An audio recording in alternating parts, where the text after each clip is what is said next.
Chapter 4. Studies law. Crosses swords with Senator Talmadge. Complimentary letter from Silas Wright. Responds to a petition of the Shakers. Advises his sister Henrietta, nicknamed Hetty, in regard to the choice of a husband. Henrietta's death. Van Buren and Harrison campaign. Address in opposition to the recharter of the United States Bank. Health and the professional problem. Tilden to his father. New York, March 24, 1838. My dear father, I should scarcely dissent from either of the opinions you have expressed in regard to the address, certainly not from the first. For a long time I resisted the importunity to write it, but was literally forced into it at the last hour. The effort, under the circumstances in which I undertook it, involved considerable intrinsic difficulties. I brought to it a reluctant mind, was wholly unfitted by a cold and its consequent derangements for mental exertion, was restricted to an unreasonably short time, and wrote under the consciousness that the meeting was called, and the address must at all events be prepared by that time. I wrote until less than an hour of the meeting, and revised what I did at all, when it was in the hands of the printer. Whether it was that I could not make some parts what I wished, or the embarrassments that surrounded me, or the irksomeness that attended me throughout, I cannot tell. But I never did anything before of which I had so deep a disgust. I was perfectly content to get out of the scrape in any way that avoided positive disgrace. Satisfied on that score by the reception the thing met with from the public, I have since been quite indifferent to its praise or censure. This and other efforts have unavoidably encroached somewhat upon my time and attention, but I have some compensation in the useful exercise they have caused me, and the foundation they have laid for what may be very valuable to me in a professional point of view, although this consideration formed no part of my motive. I have been solicited, among others, and Mr. Hoyle, to take charge of the Democratic morning paper which is about to be established, but have refused. I cannot write about it today, but may hereafter. Mr. Irving would not accept the nomination for the mayoralty, although individuals of the committee stated the fact by authority. So strong was the feeling in his favor that he was nominated, and a subcommittee sent to him at Tarrytown. His letter of declension is said to be a very satisfactory one. Alderman Varian is nominated in his stead. I send you a post, in which I have been collating and grouping the evidence in regard to the $52,000 affair. Was a favorable moment to wreak all public attention to the matter. All well. SJT. N.B. I hope Ma will not forget to send me, by the first opportunity, material enough to make new cuffs to my everyday black coat. They are all very anxious to have Hetty come here a little time to school. It is worth thinking of whether, if she does not, she will be likely to get a chance anywhere. Whether her health would not be peculiarly safe here and would not derive great benefit from mingling for a time in society. I, however, know so little of the circumstances that I do not feel very competent to advise. Benjamin F. Butler, who had been Attorney General of the United States, Judge William Kent, and David Graham, author of The Practice, were the lecturers at this period. While pursuing his professional studies at the university, Tilden was also articled as a law student with Honorable John W. Edmonds, who had recently opened an office in New York. Mr. Edmonds was a native of Columbia County, had practiced law at Hudson, had been a member of the state senate, and was a personal as well as a political friend of the Tildens. The office did not do a large business, and with that it did, Tilden interested himself but little. He thought well of his instruction at the university. He tells his father of buying Graham's Practice for $6, as it was a textbook in the law school. It is used constantly, he writes, and is almost indispensable. He adds, I find so much interruption and irregularity at the office that I prefer to study most of the time in my own room. Attendance in an office is not required, and for the first year or two is a very doubtful advantage. The book I should be obliged to have eventually. I need buy no more at present. I may want one or two additional in the course of this or the next term. Kent's commentaries Mr. Edmonds does not own, and when it comes to be the textbook, I must have it. To do justice to the text reading which is given us keeps us quite busy. This fact and the system and order in our studies, and the necessity of reading with attention, which the examination 3 times a week imposes, and the effect of the discussions at them and the lectures in fixing in our minds what we read, show the utility of the school in a stronger light, even, than I had anticipated. In the fall of 1838, Nathaniel P. Talmadge, then a senator of the United States from New York, who had separated from the Democratic Party and joined the schismatics in opposition to the financial policy of Presidents Jackson and Van Buren, was announced to speak on the issues of the day in Columbia County. A meeting had been arranged very quietly, at which it was hoped he might exert an influence upon doubtful men, and change the political complexion of the county. The Tildens heard of it about noon of the day upon which it was to be held. They immediately sent word to all the Democrats of the vicinage to be present, and the result was one of the largest meetings that had ever been known in that region. In the course of his speech, Mr. Talmadge labored to convince his audience that it was the Democrats who had changed their position, and that he and his friends were unchanged. At the close of his remarks, one of the Whig leaders of the movement offered a resolution, which passed without opposition, inviting any Democrats in the assembly that might be so disposed to reply to the senator. The young Democrats, who were mostly gathered in the rear of the hall, regarded the challenge as aimed at them, and shouted for Tilden. Yielding to the obvious sentiment of the assembly, Samuel came forward and took the place just vacated by the senator.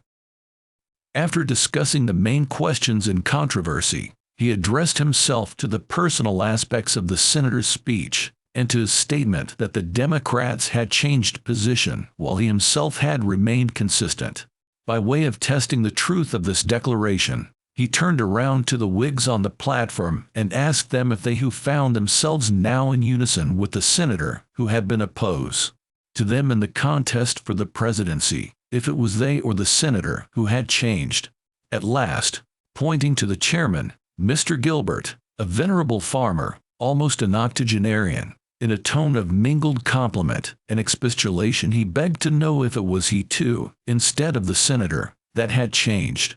By this direct inquiry, the honest old man was thrown off his guard and stoutly cried out no. Mr.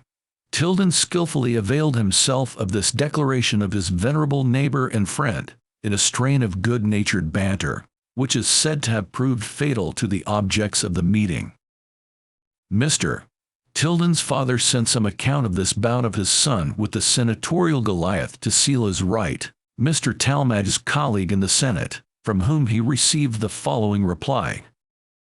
Silas Wright to Elam Tilden. Washington, the 26th of December 1838. My dear sir, your most acceptable letter of the 19th came to me night before last, and was read with great pleasure. You have my thanks for your interesting history of the meeting, and your son deserves and will receive the hearty thanks of all the true Democrats and lovers of their country for his fearless honesty in rebuking a traitor in the midst of his assembled friends, and of those whom it was his design to mislead and deceive. I am not sure that we shall not be driven to this course of addressing the people face to face to counteract the frauds and falsehoods of the swarms of agents which the money of our opponents sends forth as lying spirits throughout our state. I am fully satisfied, were our people prepared for such a course, that discussions by our honest and capable men, face to face with these profligate emissaries and traitors from our ranks, would do more than anything else to rebut their falsehoods and restore the public mind to a knowledge of the truth. Your suggestion as to some propositions to be made to our legislature the more effectually to punish frauds, bribery, and perjury at the polls, is a wise and proper one. The President made the same suggestion to me at our first interview after I reached here. I have communicated with some of our friends at Albany upon the subject, and I think the matter will be cared for. Whether the President will feel at liberty to advise in relation to the suggestion you make in regard to the election of a senator, I do not know. I had some conversation with our friends in the Senate upon that subject, as I passed through Albany on my way here, and they were then active in considering that important subject in all its bearings. After what passed between me and them there, I have considered it most wise and proper for me, in the situation I hold, to leave the whole matter in their hands. I can tell you, from the information of your friend, that there has been no provision made by Congress for indemnifying our citizens for losses sustained by spoliations upon our commerce by the French prior to the year 1800, and I do not myself believe any such provision will be made. A bill has been before Congress almost every year since I have been a member to make some provision for these persons, and it has passed the Senate once, and I think twice, but has never yet passed the House. In the present state of the Treasury, I do not think it could pass either branch, as the least sum proposed to be appropriated for it is $5 millions, and in case the claim is ever admitted, I am one of those who believe that 25 millions will not satisfy it. It is but fair, however, that I should inform you that upon the most fair and full investigation I can give the subject, and I have spent much time upon it, I entertain the opinion that the claim is not well founded as against our government. In great haste, I am, truly yours, Silas Wright, Jr. On the 4th of August, Tilden wrote his father, I have seen Mr. Butler a moment. He tells me that they are going to assign us subjects to write upon as commencement exercises at the beginning of the next term, to be read to the bar and the public generally, after the college fashion. His lectures, which linger a week behind the time, are just closing, and a concluding address will be delivered on Tuesday evening. On some accounts he almost tempts me to stay at least till Monday night. I make it a condition with him that he give me a subject which shall require no reference to a library, least of all a legal one. The sort he proposed to send me, he said, was a general legal, or rather politico-legal, one. Mrs. B. is very reluctant to have me leave till Monday night, and the inclination urges. Probably I shall not. If you read my date, you will see the reason of my haste. Tilden wrote no commencement exercise.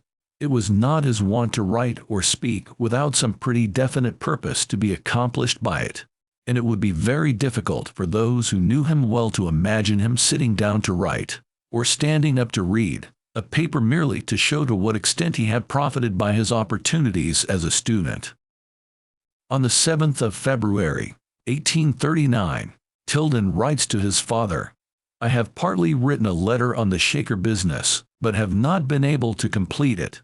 I now regret that you had not been able to oppose your influence to the passage of the bill in Albany. I have no doubt that you could have defeated it. The other day I was in at the Evening Post Office, talking with Bryant about various matters, among them the Shaker bill. I spoke of it only a word as an abominable violation of principle, and handed him the pamphlet without requesting him to take any notice of it or the subject. The next post contained an excellent article on the subject, which I send you. I do not suppose that it can be of any avail. I think that, if well attended to, the bill may be choked by amendments, those providing for a verification of the amount of property, and for the election of their officers, are the most important. The letter on the Shaker business here referred to was written in opposition to a petition addressed to the New York legislature by the trustees and deacons of the Society of Friends commonly called Shakers, residing at New Lebanon, to have their property exempted from the operation of the general laws of the state applicable to trusts.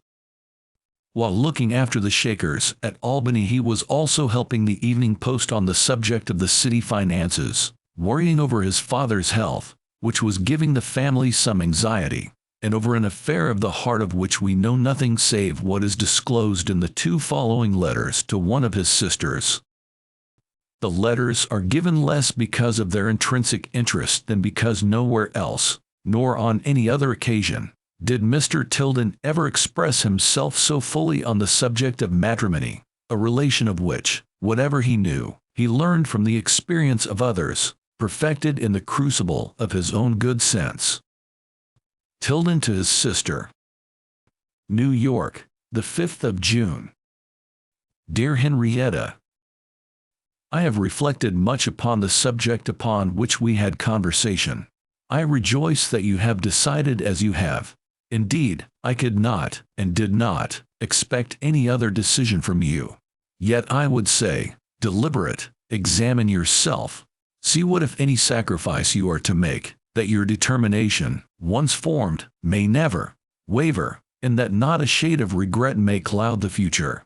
Independent of the debasement of character, the loss of the high tone of moral feeling, and of all that is really refined and noble, which must result from habitual profligacy, there are considerations of a merely prudential nature, which should leave no hesitation as to what course you ought to pursue. No matter how good a husband, no matter how kind and affectionate a man may be, the bare suspicion of infidelity to his plighted faith cannot but destroy that mutual confidence and mutual respect which is alone the bond and the charm of married life.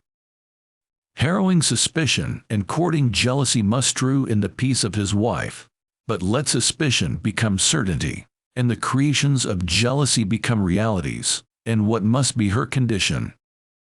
And that position must be endured without the possibility of relief for the privilege of complaint.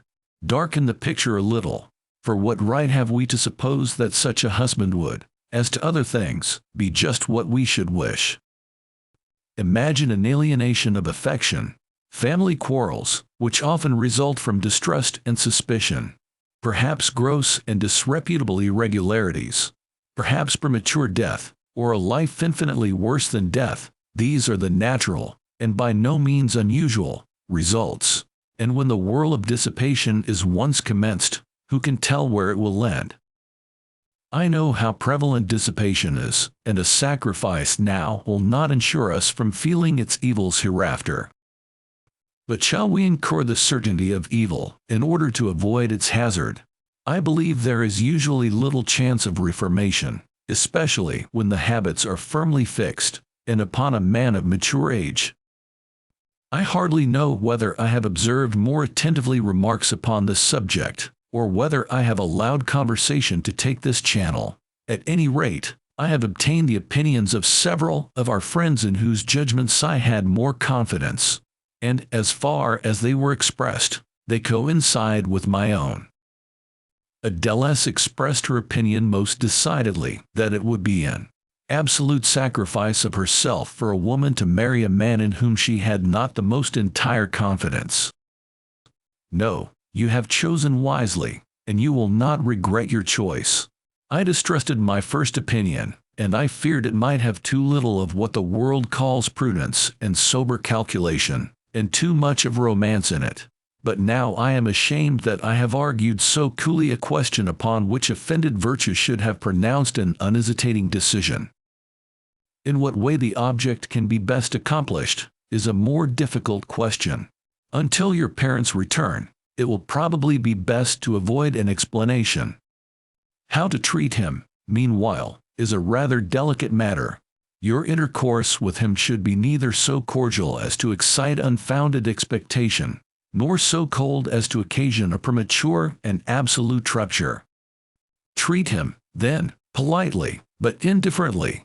In your manners be circumspect, slightly reserved, and distant, yet not markedly so. There are 3 ways of accomplishing the object. First, by offending him by coldness. Second, by dismissing him without explanation. Third, by giving him an explanation. In the first 2 cases, he might ask one which you could either grant or refuse. In the 2 first you may be liable to the imputation of fickleness and coquetry, but had you better not bear that than incur the bitter animosity which would most likely result from an explanation? I am inclined to answer in the affirmative, especially as an explanation would be so unpleasant to a lady. Suppose at the conclusion of your explanation of past matters, if you have one, you should say that upon reflection you have concluded that the matter had better be dropped, and so avoid assigning any reason. From your knowledge of the circumstances you can judge best as to the propriety of this course, and I hope that you will reflect and consult much upon this point. Whatever plan you finally prefer, you must under no circumstances assign a false reason. I do not say this because I know it to be the only honest course, though that were a sufficient treason, but because, from what observations of the world I have been able to make, it is my deep and deliberate conviction that it is the only politic and judicious one. Should an explanation be resolved upon, or should circumstances arise which you think requires it, you must say that you have recently become convinced that his habits are such that you could not be happy with him. He cannot misunderstand you. His conscience will explain your meaning. Should he pretend to do so, your self-respect will dictate a refusal to give a particular explanation. Should he be offended, and complain of the injustice of your believing such charges without evidence, and without allowing him an opportunity to meet them, and demand to know your evidence, you must reply that a lady can never know with certainty the truth of such things, that her opinion from the best evidence she can get is the only ground on which she can act, that your opinion is fully made up, and upon evidence as satisfactory to you as you could ever expect to obtain in such a case. Here you must stop. Should he insist, you can only repeat what you have already said. It ought to satisfy any reasonable man, and is ground from which you must not suffer yourself to be driven. I think you had better go no further than this yet. If you should at any time think it would be of any service, you may give me as authority for your opinion. This would be unpleasant, but if you should think it best, do not hesitate. You will, of course, consult freely and frankly with Ma, and through her if you do not wish to do it directly with Pa, and rely greatly upon their advice. Con over thoroughly with them each of the expedients which suggest themselves. Lastly, whatever course you conclude upon must be well considered. Understanding the subject well beforehand, mature the ground you are to take, and maintain it firmly and decidedly, and above all, fix in your mind precisely what you mean to say in every emergency which seems likely to occur. Do this that you may not be thrown off your guard, or betrayed into any expression which you would regret, that, knowing the ground well, you may tread it firmly and fearlessly. Let me hear from you immediately and often, till this matter is over. I am in no danger of being misunderstood, so I make no apologies for anything about this letter. I impose only one condition in relation to it, that is, that as soon as this affair has ended, it should be destroyed. Yours affectionately, S.J.T. A few weeks later he concludes another letter upon this delicate topic with the following appeal. Do not mistake me. What I have told you in reference to him is not based on conjecture. I would have stated what I did to you only on the most decisive evidence. When I gave it to you as the ground of an act involving your own happiness, when, knowing well the consequences, I told you, if necessary, or if in any way advantageous to you, to give my name for authority, do you suppose that I had room to doubt? I would stake my life upon the truth of all, and more than all, I told you. He is not only dissolute, but foremost among the dissolute, outstripping the mass of the vicious. I do not think that, independent of this matter, you could ever be happy with him. Perhaps I may some time give my reasons. I will say in the most decisive terms, I would wish no friend of mine should ever marry a man whose character is not unimpeachable. I have scribbled as fast as possible, expecting to be every moment ready to start. Answer me soon. S.J.T. Before the expiration of the year, by her death, both the sister and the brother were delivered from the apprehensions so elaborately and affectionately set forth in these letters. She was but 18 years of age. Their father's health, too, had also been failing during the winter of 1838 through 1839, and did not rally in the spring as fast as his family had hoped. In the following letter, of the date of June 17, 1839, the son touches upon this subject. I feel anxious about you. I hope you will take good care of yourself, and above all, avoid overexertion, not only about important things, but about everything. You are verging to an age, and your health puts you temporarily in a condition in which you must measure your strength by a new standard. You can act with reference to this change, which I hope may not be permanent, without any unpleasant consciousness of waning powers. It is only necessary to select with greater care the objects on which to bestow your thought and effort, in order to have enough for all that are really important, if indeed any are important compared with the risk of overexertion, and then to let the rest go. The first lesson to learn is acquiescence in the going wrong of little things which you have not strength to do yourself, and which will not go right unless you do them. This, I grant, is a hard lesson, but is it not inevitable? And is it not the part of wisdom to submit to the inevitable? You could do nothing, my dear father, so valuable in every sense to us all, as to preserve yourself for us as long as possible. For our sakes, then, let that object control everything that is inconsistent with it. I think the course you are in, with a reference to this one thing, will restore you. Affectionately yours, S. J. Tilden. At the presidential election of 1840, William Henry Harrison was the candidate of the Whigs, and Mr. Van Buren was renominated by the Democrats. The abrupt check given to the crazy system of credits to which the country had been accustomed, by the repeal of the charter of the United States Bank, and the establishment of the sub-treasury for the custody of public funds, resulted, of course, in a great deal of financial disorder, which the partisans of the bank did what they could to exaggerate. These results were attributed to the Democratic Party in general, and to Mr. Van Buren, as its prophet, in particular. The imminent necessity of a change of administration was pressed upon the public attention by devices till then unknown in American politics. As a consequence of the natural reaction against an abuse of credit, wages were low. This was a condition likely to have most weight with the wage earning, which constitute by far the larger part of the voting class. Mr. Tilden delivered an address at New Lebanon on the 3rd of October, 1840, and only a few days before the election, the object of which was to correct the erroneous impressions in respect to currency prices and wages which the opposition were propagating. The speech was thought so highly of that the Democratic Committee at Albany had it published in a pamphlet and distributed in large numbers over the state.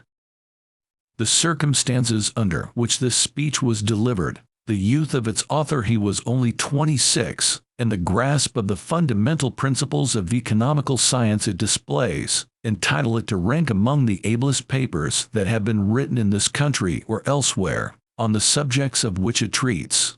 His exposure of the sophistries by which the friends of the United States Bank attempted to maintain its claim to be regarded as a regulator of the currency, possesses to the reader of today not only historical interest, but also is pregnant with lessons which we fear will never be out of season. How could a large bank, constituted on essentially the same principles, be expected to regulate beneficially the lesser banks? Has enlarged power been found to be less liable to abuse than limited power? Has concentrated power been found less liable to abuse than distributed power? If anyone entertained an expectation so contrary to all human experience, this experiment ought to satisfy them of its fallacy. The United States Bank commenced its operations in January, 1817. Although a nominal resumption of specie payments by the state banks took place, the currency was dangerously extended. The bank urged its notes into circulation with unprecedented rapidity, and the excess causing a constant exportation of specie, it sought to counteract that effect, not by reducing the currency to its proper amount, but by forced importations of specie, which it made to the extent of 7 millions and at a great loss. It continued these operations till July 1818, when its circulation amounted to 9 millions, and its loans to 49 millions. A revulsion then commenced, and the bank began a rapid contraction. But its affairs grew every day worse. In February 1819, Mr. Jones, its president, resigned, and Mr. Sheaves, of South Carolina, was appointed in his place. In an exposition made several years after to the stockholders, that gentleman states that as he was about to commence his journey to Philadelphia, he was apprised that the bank would soon be obliged to stop payment. That when he reached Washington he received hourly proofs of the probability of this event. That in Philadelphia it was generally expected. He also states that on the 1st of April the specie in its vaults was reduced to $79,000, while its balances to the Philadelphia banks were $126,000, by a rigorous contraction of its issues, and the cutting off of all its exchange business, by the whole aid of the government, and alone in Europe. It barely weathered the storm, but was for years in a sickly condition. The prostration of business and prices during this period was without a parallel, and the bank was universally regarded as the main agent of the mischief. The reduction of the whole currency from the height of the expansion to the 1st of January, 1820, was 1/3. That of the circulation of the bank was nearly 2/3. The next great crisis was in the fall of 1825. Mr. Biddle, in his testimony before a committee of Congress, describes it as the most disastrous period in the financial history of England, when the wild speculations in American mines, and the wilder speculations in American cotton, recoiled upon England and spread over it extensive ruin, and says that the very same storm passed over this country a few weeks before, and was on the eve of producing precisely the same results. He also states that this panic, which would have been fatal to the country, was averted by his hurrying to New York and prevailing on a gentleman to accept drafts, who was preparing to draw specie from the banks of Philadelphia, to establish a bank in New Orleans. It has been intimated that Mr. Biddle's private night journey was occasioned by an emergency more peculiar to his own institution than he would have the public suppose. But he admits enough. He shows how near, even on the most favorable account of the matter, the whole system of currency, with its regulator, came to a total overthrow, and by how slight and common a circumstance it was alternately jeoparded and saved. Turn now from the account of this hair's breadth escape to what Mr. Biddle did not so frankly relate, the source of the peril. The returns of the bank show that its circulation increased in the 2 years previous to July 1825 more than 105%, and in the 6 months previous to that time more than 57%. I have not the means of ascertaining the increase in the circulation of the state banks during this period, but there is abundant reason to believe that it was in nothing like the same proportion. The subsequent reduction fell mainly upon them, the United States bank succeeding in substituting, to a considerable extent, its notes for theirs. Its success, however, in the competition for private profit was a poor consolation to the public, who were victims of the process. Mr. McCulloch states that during the same 2 years the country banks of England extended their circulation 50%, and he exclaims against such an increase as extravagant and unprincipled, an increase less than half as great as that of our regulator. A revulsion rather less severe occurred in the commencement of 1832. The United States Bank was greatly embarrassed.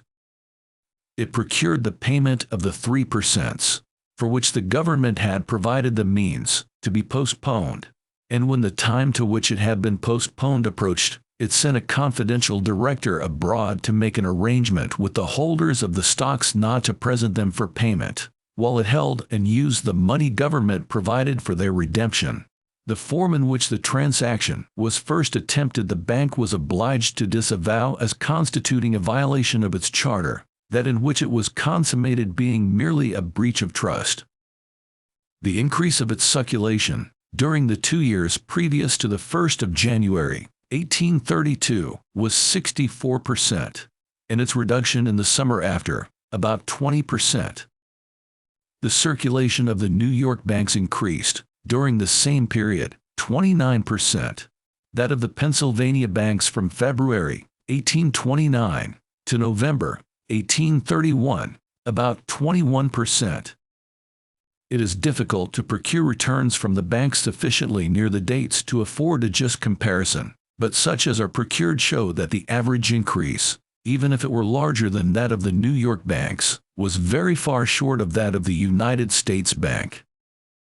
In the fall of 1833 the removal of the deposits was made, and the panic of 1834 followed. The bank, by October 1834, had contracted its circulation nearly 20%, and its loans more than 14 millions, as it alleged, in consequence of that measure. When its attempt to coerce a restoration of the deposits and a renewal of its charter failed, it commenced an expansion, and by July 1835 extended its circulation 62%, and its loans 19 millions, or 5 millions more than all the reduction which it pretended it had been forced to make by the removal of the deposits, and that, when its charter had but 8 months longer to run. The great expansion which produced the disastrous excesses of 1835 and 1836 occurred mainly in the former year, and the whole enlargement of the currency during that year was 34%, or if we take the net circulation, 31%, and during that year and the next, less than 44%, and if we take the net circulation, 36%. The ratio of expansion of its net circulation by the United States Bank to July 1835 was from November 1834, 62%, from January 1835 when the currency had reached at least a level, 46%, and from its last return previous to the removal of the deposits, 37%. The bank is justly responsible for the whole amount of its expansion from the lowest point of contraction in 1834, for it had made that contraction under the pretence that such a diminution of business was rendered necessary by the removal of the deposits, and the vacuum in the circulation, being created under favorable exchanges, was necessarily filled by the notes of other institutions, and the subsequent addition to the currency was as inexcusable as it was dangerous. Such an addition could not fail to create most injurious excitement in banking and trade, and, with a little of the power which its friends claimed for this bank over the smaller institutions, to stimulate them to the utmost extravagance. And when the time of this expansion is considered, no fair-minded man can doubt that it communicated the main impulse to the disastrous excesses which followed.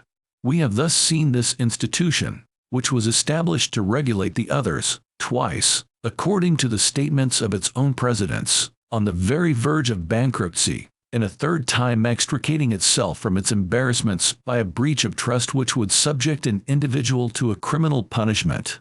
And, looking at its returns, we find each of these occasions preceded by an extension of its business, unparalleled in any similar institution. We have seen that in every great expansion of the currency which has occurred during the whole period of its existence, it increased its circulation in a far larger ratio than the expansion of the whole currency.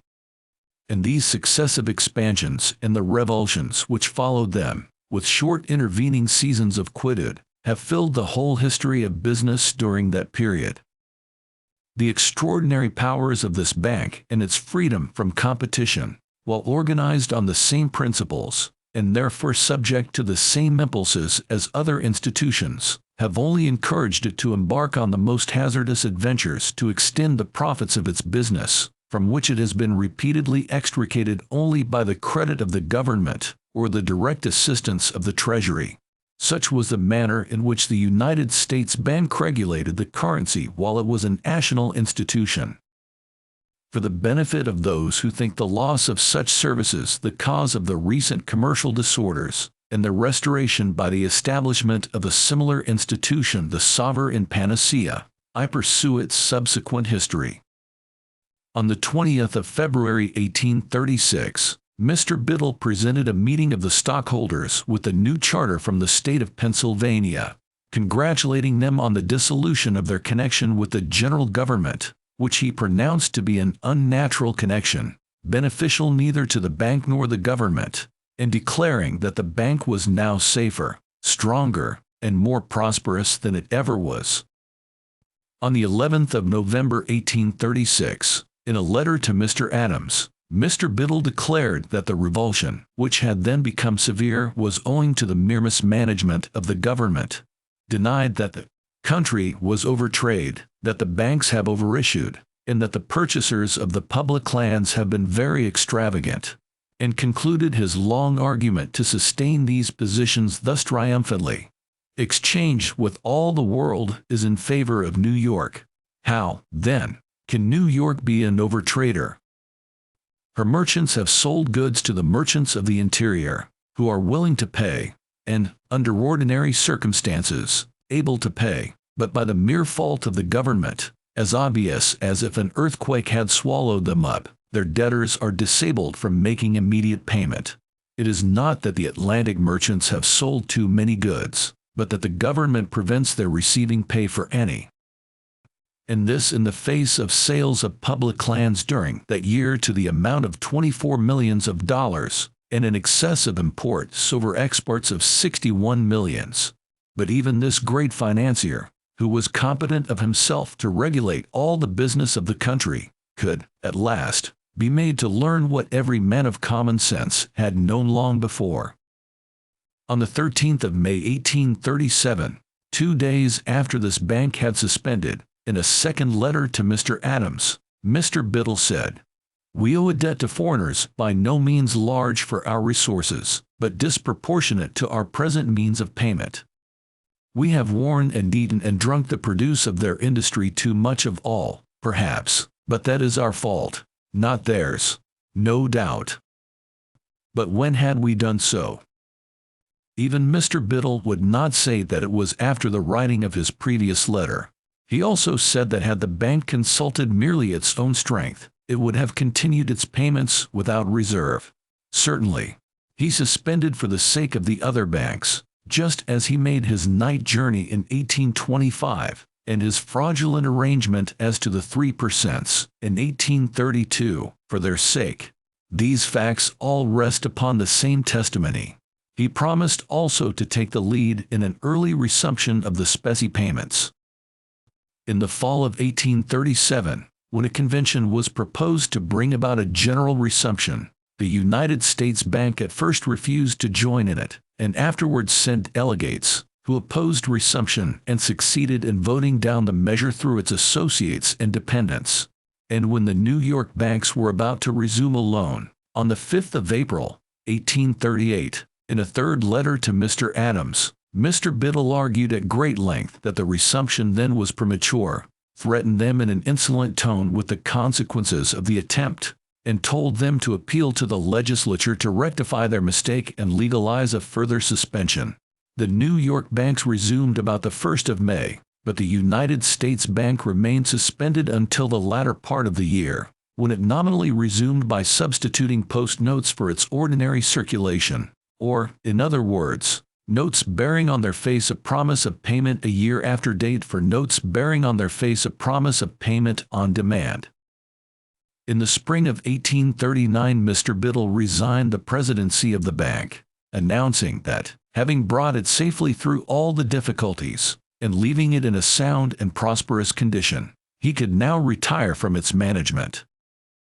Through the summer it struggled with the embarrassments daily thickening upon it, and in October it failed, inflicting upon the commercial affairs of the country the extensive mischief, under which they have been suffering for the year past, but from which, thanks to the beneficent regulation of the laws of trade, they are now rapidly recovering.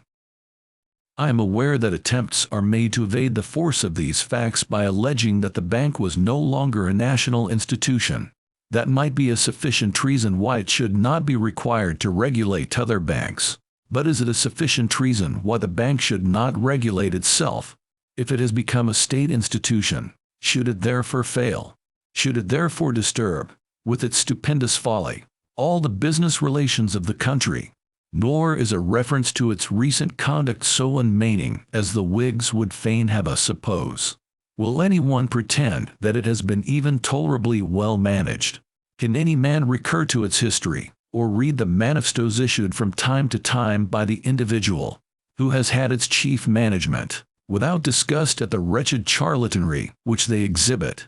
If it had been rechartered as a national institution, would it not have been under the same management? And would an act of Congress have conferred competency, I will not say sanity, upon Mr. Biddle and his associates?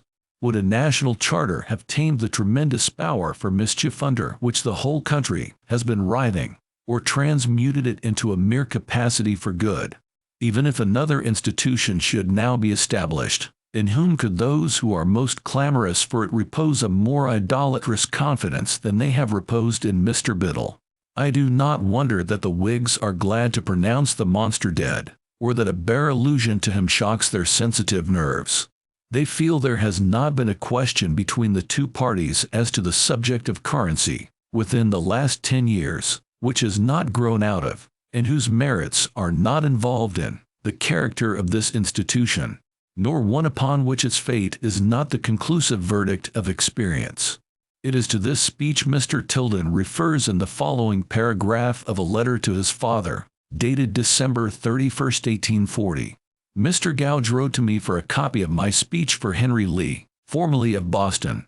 You have heard of him as an able thinker and writer, and the gentleman who was complimented by the vote of South Carolina in 1832. Mr. Bryant gave me a letter the other day from Candy Raggett, of Philadelphia, inquiring my whereabouts, for the purpose of getting a copy to send to a political economist in England, and speaking of the thing in high terms.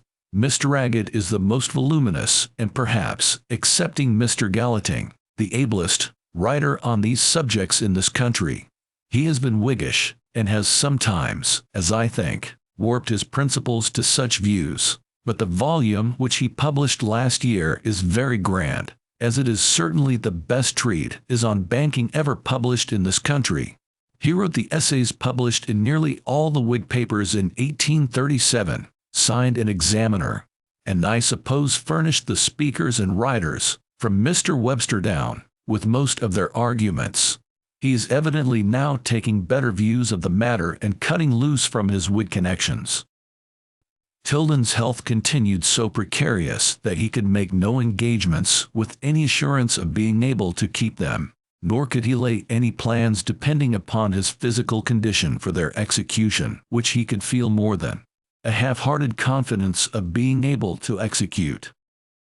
In all his letters to his father he rarely corresponded with any other member of the family. While his father lived, his health and his medication were pretty sure to constitute one of the leading topics.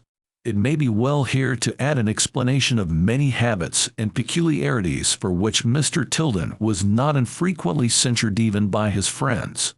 There never were but rare and comparatively brief intervals in his whole life when his health was such that he could pledge a single hour of the future with confidence to the discharge of any duty or the fulfillment of any engagement, except upon conditions liable to involve an almost supernatural exertion of the will and intense personal discomfort. It is not surprising, therefore, that as the time approached for his admission to the bar, he should have been disturbed by gloomy forebodings of his ability to succeed in a profession in which robust health is such an important element of success. In a letter dated February 23, 1841, he takes his father into his confidence on this subject. He had been discussing the pros and cons of a business enterprise which was reaching out its arms for him, and which he had evidently begun to contemplate seriously in case his health should unfit him for a professional career. For myself, I have been often disheartened as to the prospect of being able to depend upon my profession for support.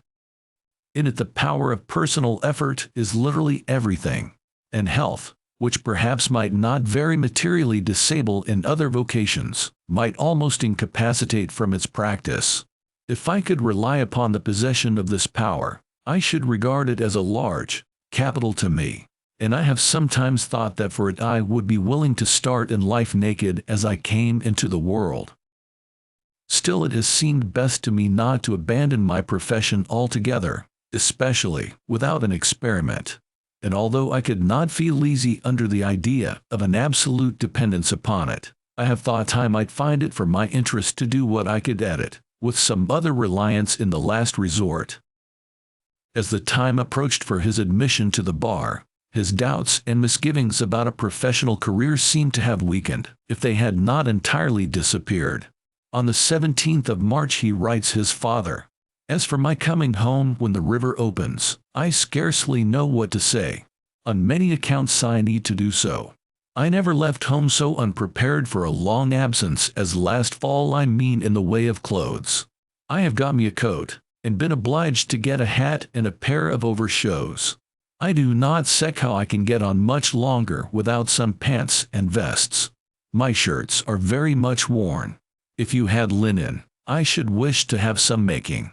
Let Slider make me a pair of boots, and a pair of slippers that won't squeak, and the front of which comes up so high as to cover all the stocking. I shall come if I can possibly spare the time, which I hope to be able to do, and if I can be sure of accomplishing anything, and getting back by the time appointed, for I must not be hindered or delayed. I suppose that I shall be a great deal more than ready for the examination, but that is the safe side, and I intend to be sure." Mr. Lee was the candidate of the nullifiers for vice president. Candy Raggett, in his note to Mr. Bryant, wrote, "If you can give me the address by mail of Mr. Tilden, who delivered an address last October at New Lebanon in your state, you will oblige me. I wish a copy of this most masterly production to send a friend in England, who knows how to appreciate the truths of political economy." The letter from which this is quoted is dated Philadelphia, December 21, 1840. In a subsequent letter to Mr. Tilden himself, dated January 19, 1841, Candy Raggett wrote, "Philadelphia, January 19, 1841. Dear Sir, a variety of occupations incident to the new year has occasioned a delay in acknowledging the receipt of your favor of Twaddinst, with the 12 copies of your speech at New Lebanon, which have been placed in a course of distribution amongst gentlemen who know how to appreciate the worth of sound doctrine set forth in clear language. There is in this city a small club of gentlemen who study political economy as a science, and who intermeddle with politics only so far as to withhold their suffrages from those who are identified with false views of banking and currency, and of the freedom of trade. And from 3 or 4 of them I have heard the remark which corresponds with my own opinion, that your speech is the clearest exposition of the subjects to which it relates that has yet appeared in the department of composition. I am of opinion that the best corrective for a vicious system of banking is free trade and individual liability. But, as I have no expectation of seeing those principles introduced, I have spoken in my late treatise on currency and banking of the New York free banking law as one step towards them. As regards the freedom of trade, I think we have now more to fear from the tobacco planters of the South than from the cotton manufacturers of the North. For, if a high tariff is imposed as a countervailing measure against England, France, and Germany, the effects will be the same as if imposed for protection, inasmuch as it will generate the same artificial interests that have given us so much trouble hitherto. The end of Chapter 4.